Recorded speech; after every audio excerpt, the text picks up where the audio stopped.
This is not a path that begins today, but one we have been pursuing together for some time.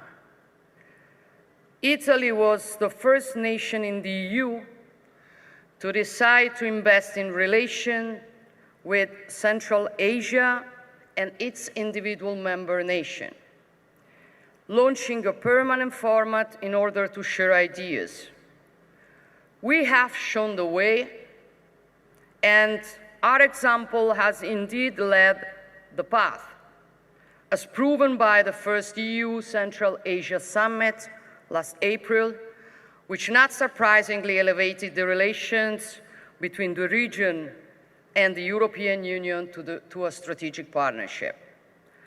We are proud of this choice, since the capacity to create bridges and opportunities for dialogue by exploring avenues that others have not had the courage to pursue is in the DNA of Italian people.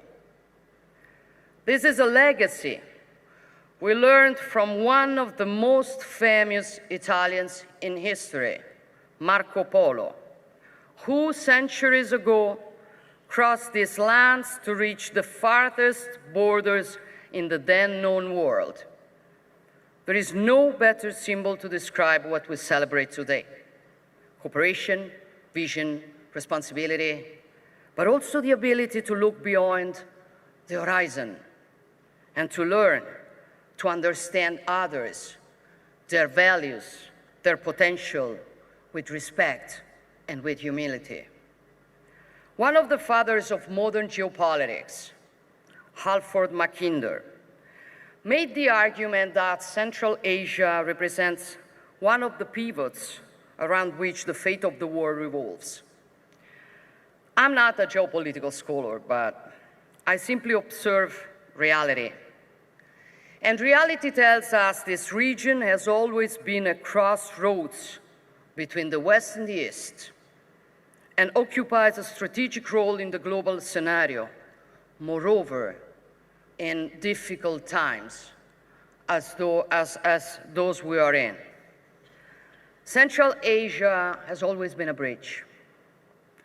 The transformations and changes this part of the planet has undergone over the centuries have made it what it is today. The hinge between two continents, the point of contact between Europe and Asia, the junction between worlds that once were very distant but now are more interconnected than ever. And I know what it means. For I say this as an Italian, as a daughter to a nation that occupies a pivotal position between Europe and Africa, at the very center of that global Mediterranean that casts its relevance far beyond its own geographic space. So I believe there is no better place than here to ponder the connections that bind us and those we can build without fear of going beyond the patterns to which we have been accustomed.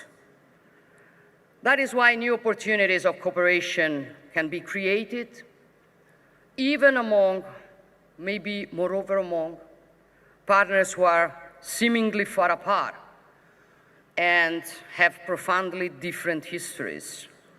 Partners who, however, are capable of seeing the chessboard as a whole and not just a single quadrant that apparently concerns them most closely.